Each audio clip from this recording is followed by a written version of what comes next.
តែជួបពេលប្រាំងហ្នឹងមកឆ្នាំក៏ต้องប្រមាណកាលស្មើនឹងទឹះតាមចកេះស្មើនៅតិចនៅស្ទើរដែរនេះមិនតាន់លិចក្បាលទេហើយយើងនៅមើលគេឃើញបាននៅមានសង្ឃឹមខ្លះ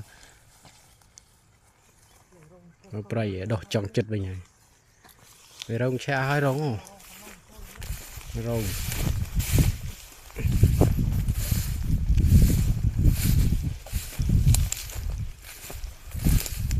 នៅតែសាំងអាស័យនេះចេះខ្ទេចអើយហេ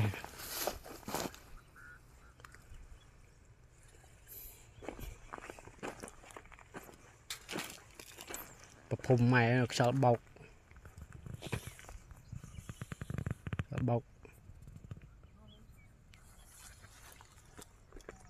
មើលដីសើមល្អដីបើមានលទ្ធភាពជួវិញដាក់អត្រារួចបាញ់ថ្នាំបរយនេះមើលគេខាងស្លាហើយនោះទៅលងគេឲ្យលីក្បាច់ត្រឹមចកេះឲ្យទៅលងគេនោះស្លាជុំវិញនៅដីយើងនៅស្មៅមើល